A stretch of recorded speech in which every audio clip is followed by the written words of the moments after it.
Hello, I'm Gary Lyon and welcome to Access All Areas. A number of clubs who are under the pump coming into the weekend got the monkey off their backs, but it's the Hawks, on the other hand, who have found themselves in a very big hole. Damien Barrett and Matthew Lloyd, welcome. Oh, it's amazing, yes. Hey, Gary. It's just this takes you back to his first season as an AFL coach, 2005. They were 0-3, and they were transitioning a lot of players out. So it's the way they're losing Damo, which is just un-Hawthorn-like. Yeah, in 2005, obviously the year that the Brisbane Lions, after 4 consecutive grand finals, just dropped off and they still haven't recovered, Gaz. So what the Suns did yesterday to them was quite extraordinary because it illustrated how deep their problems now are. And the passages of play we're about to see now are indicative of where they've got to deal with.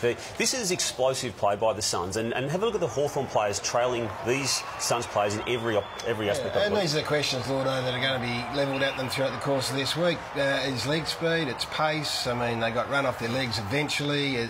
Last year, the concern was always that the GWS were the measuring stick. 70-odd points kept thumping, and that's what they had to address. The problem's still there. Yeah, they conceded 10 goals in the third quarter. You know, guys like Matera and Fiorini, we'll see soon, just getting goals out there. But this is a brilliant piece of vision picked up. This is Aaron Hall. Going forward, Ricky Henderson just decides, OK, I'm just going to stroll in. Maybe you could do that if Mitchell and Lewis were there, but they're not. And this is the fallout from it, that players are probably doing things. I know Henderson hasn't been at the club previously, but they're playing with superstars, expecting it's going to happen, and it's not anymore. Yeah, no, the beautiful ride they've had's over, Damo. Yeah, it is. This is rule number one in Hawthorn, from a defensive point of view, is you never let the ball over the back. That's one of many. From a defensive point of view, this is another one, bang over the back here, same thing. But that is just indicative of a different group of players coming in.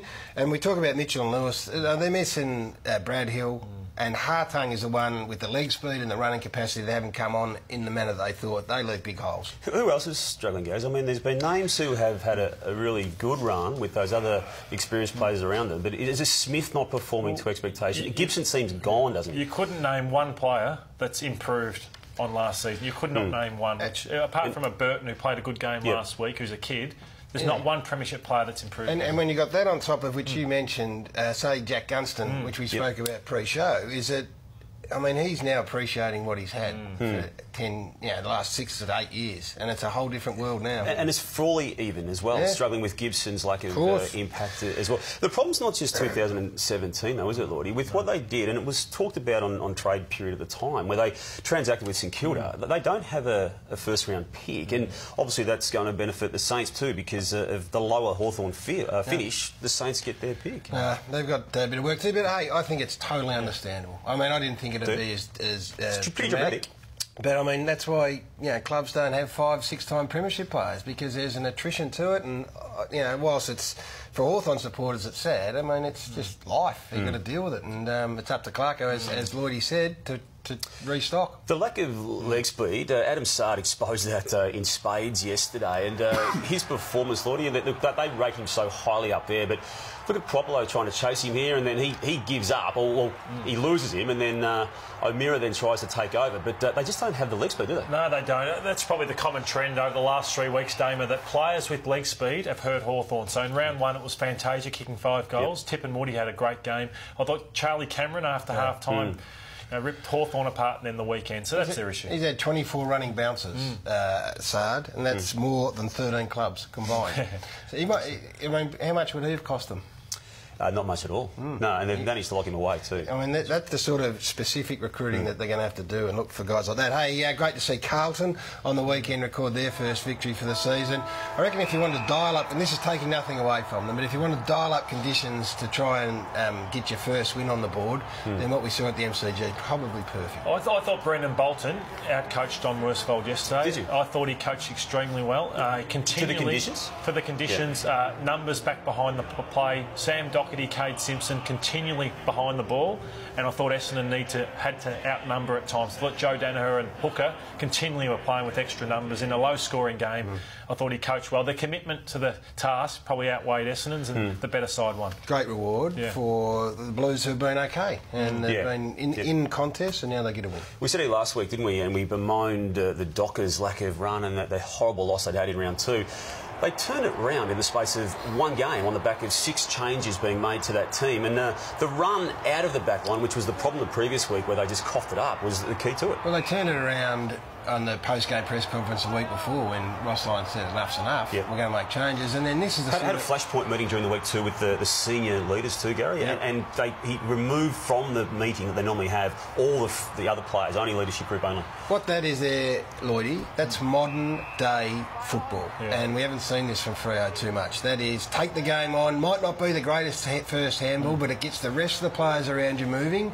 And when you know you're going to be rewarded for your hard running, then you're going to run harder and you're going to get more. Yeah, I just still think the first 2 weeks have been fascinating for Freo because their top end, Damo, for mine, is too good to be belted by 10 goals. Yeah, like right. when you've got Fife, Mundy, Sandylands, 2 Hills, you shouldn't be being belted off the park. But I just think the youth brought so much enthusiasm. You know, as good as, as hard as Dawson has tried, why Griffin Logue, a pick 8 in the draft, isn't playing? You know, they got it wrong early. Well, hopefully he will in the next week and the week after, because this is the way forward for this footy club. And, I mean, the question has to be asked about the Dogs. The question was asked of Luke Beveridge at his press conference. And I know there's a humorous side of this. I thought it was the classiest thing I've seen from an AFL coach for a long, long time. And let's have a listen to Luke Beveridge and just have a look at the way he handled the question at a time when they'd just been beaten by, well, the bottom side in the comp in the first 2 rounds. Would you consider bringing in Will Minson to support the other ruckman, Campbell? It's going to be tough, mate. He's retired. Didn't know that? Sorry, he's retired, mate. He's finished up. So there's Luke Beveridge saying sorry to the journo who asked the question about Will Minson. I mean, he's a class act. You're a journo. How would that have gone with a host of... Or in fact, I would say any other coach. I think any other coach. I think Mick Malthouse would have been the extreme opposite to that day. Will Minson bought into the joy around this situation, Gaz, and... had this to say on Twitter once he got aware of it, but look, didn't get a look in under Luke Beveridge's coaching, did he? Really, Will, once he got there, and that's Beveridge's call. Well done to Luke Beveridge. What about Joey Montagna? What's Alan Richardson going to say about this? Look at the score line: 69, 10 points, 10 minutes to go. For mine, it's not a hanging offence. You guys might be stronger than I am. It looks like he's being a smarty pants, but in his own eyes, he's just taking seconds off the clock late in the game when he's kicking the ceiling goal. So I know it doesn't look good, but he's just thinking he's doing the right thing. Lordy, I have zero issue with this at all. I don't see any problem. And once Rockcliffe went down, this is Richo's reaction at the time. He gave the context post-match once he got Montagna's version of it. But I don't have an issue with it. I would have even looked a bit more once Rockcliffe went down. That'll get 3 days worth in the press. Arrogant this, arrogant that. Move on. Hey, we don't do match review panel on the show too often, but in light of the fact that there's been a couple of big ones in the first 2 weeks, what Mav Weller here? Don't look at that. Don't tell me that it's not the injury, and this is as big a round arm, swinging round arm as you've seen for a long, long time. If he goes down, I mean, why wouldn't... I don't know if he's going to be cited or not. Why wouldn't he be? Well, I think he has to be looked at the very least, and I would think there's a week involved in that, given what they did. The force will The force he put on there was as big a force as I've seen. Rich's head jolted like Rose did. The arm that he swung there wasn't forceful. No. It was forceful, but I think in terms of the lack of force, will save him, I think. The only reason there's a lack of force is because he missed. Yeah, and that's all part of it. Jesse Hogan didn't miss. Yeah. Hey, contact. Rivold was really good in his return to really good. He looked gone for his career after round 1 and missed round 2, but Lloyd, he just dominated this game and was there when it got close on the scoreboard. Should go down as nearly the toughest in terms of his mental will that the game has nearly ever seen. I know there'll be others who'll say, what about so and so? But this guy, he has to go through just to play every week with his knee. He's not running that smoothly there, but just his will. He dines out on Brisbane whenever he plays, and it was just another phenomenal performance. And it comes down to leadership. I know he's not the nominated leader. There was great leadership on display in the showdown. I always get those two mixed up. It is the showdown, isn't it? Tex Walker, who's been okay the first few weeks, but crunch time, always look at the score. 70-76, halfway through the last quarter. He bangs that from outside 50. There's only 3 players in the comp that can kick that goal, I reckon, and there's probably 2 that can kick this. Again, look at the score. It's 12 points. This is beyond doubt now. 3 minutes to go. Game over.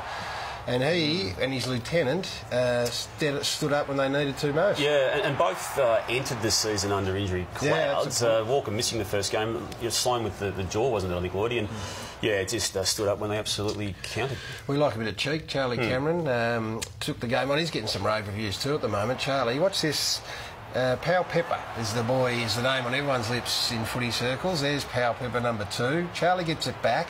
Powell Pepper chases. Charlie fumbles, gives Powell Pepper the chance to get up. Charlie looks and says, nah, I'm going to keep going. And this is the bit we like here. He hits him waist out and then he turns around and says, come on, man, where were you? I think Powell Pepper thought, how easy is AFL football after round 2? And he found out in a big showdown what playing AFL football's like. Cameron just reminding him on the very spot. They went after him a bit, which you should. I mean, he's got big slabs of confidence, and they went after him and didn't seem to worry him too much, Powell Pepper, has to be said. Gaz, we can't talk on the access or areas unless we have Clayton Oliver on the I haven't had him on at all. You absolutely love this man, but there's an issue that I think needs to be brought to the table here. It's Bulldogs like the way he's handballing, and these are throws, Gary. Well, his ball's got to be stationary in the flat hand and then punched with the other hand. This is a throw too. That's a punch off a stationary hand, is it not? Look at this. It's a throw. Stationary punch. Lloyd, is it a throw? I think what Gary's saying is right. It looks like a throw. Oh. It looks like a throw, but it's a different way of handballing. I didn't think I'd get away with that. When you handball like that, he threw it. We'll have to look at the rule book whether you have to. I'll ask probably later on. Yeah. No, listen. You have to punch the ball with that part. That's what we used to do. You're not meant to go like that. That's what we used to do in the clinics. Yeah. You can punch like that. 28 kicks, 71 handballs in the 3 games he's played. Yeah, good. He's got to even it up. Got to get the balance right, but and stop throwing it when you handball. Just what about the Tigers?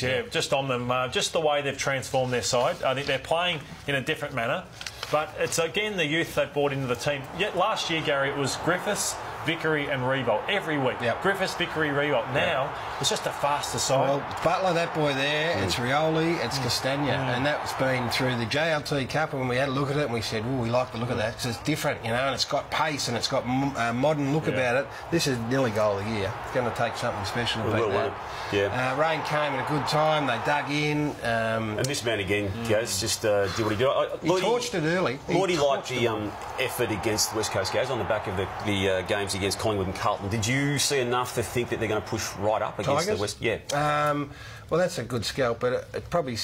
And I don't want to seem to be taking anything away, but that West Coast side, I mean, they rail about being called flat-track bullies. I mean, you're not proving anything to anyone at the moment playing like that. But well done, the Tigers. All you can do is beat what's in front of you. Lord, is there a changing of the guard unfolding as we speak at North Melbourne in the rucking stocks? Braden Pruce, a rookie-listed player, is doing things like this now on an AFL venue. You're not allowed to mention his name unless you mention Tim Watson. Oh, really? Because he claimed him in round 1 of the JLT, said that he'll be the #1 ruckman at North Melbourne. But Goldstein played forward as a result of which him. he doesn't like. No, he doesn't like. No, it's a massive story. It's a 21-year-old battering ram kid who's had a massive day out here, and in the space of 3 weeks, he's relegated Goldstein to second ruck. And North did discuss with some clubs in last year's trade period, late in the piece, and maybe only cursory conversations, but he was discussed Goldstein as a potential trade. It's going to happen again by way of it, talking about it at least at the end of this year with Pruce's elevation. Again, 21 years of age, raw as all get out, and he's been able to take that spot. Yeah, just that mobility at ground level is he's like Mumford, younger Mumford. Yeah. Collingwood's held together really well, guys, hasn't it? Yep. And got the 1 point result against the Swans on Friday night, and justification, I think, at least on a win perspective, of Nathan Buckley's ability to keep his team together. They played their best footy. They're their best wins on the back of this relentless pressure and tackling, and it was back, and it was led by Pendlebury and Treloar and Adams, which is what you want. 113 tackles, the second most in their history, Collingwood, so it was a brilliant effort. Hey, boys, time for our lift hard-hitting moments. If this is not Mark of the Week, whoever's making that decision in this building here at AFL House needs to have a good look at themselves. Because, Damo, imagine, put yourself in his shoes. I'd be ducking away there. Knock your glasses. That'd be funny, it's this one. Hey, a couple of captains here I like, Gary. Phil Davis and Jack Ziebell. Jack's been clumsy in these situations in the past. I think he's done enough here to get away with it, but tough play from both players. Well, Melbourne, here we see that one again. Yeah, Jack Zeeville, tough as nails, a lot like Glenn Archer back in the day. On Geelong, Melbourne had to do something to stop Brandon Parfitt. He's a star on the rise. He'd had about 20 disposals. And look at this sandwich. Bang. Melsham and also Jack Viney tried to take the wind out of him, but got straight back up. The March, look at it. Where's the number 3? A lot like Jimmy Bartel in some ways. Yeah, he's a very good player. And they also undefeated the Kangaroos. So very nice, boys. The banner, whoever makes the banner... You like banners? Well, I do, yeah, but this one defies all explanation, Damien. You're the intellectual. I before E, except after C, isn't it, Gaz? So I think it's... Reckon Jack ran out and went, no, look at that, I'm flat. Hey, very nice. A little bit of news. Thanks, first of all, for joining us on Access All Areas. But Easter Monday public holiday is on next week, so we'll be back on Tuesday. Just put that in the diary. Have a good week. We'll catch you next Tuesday. Goodbye.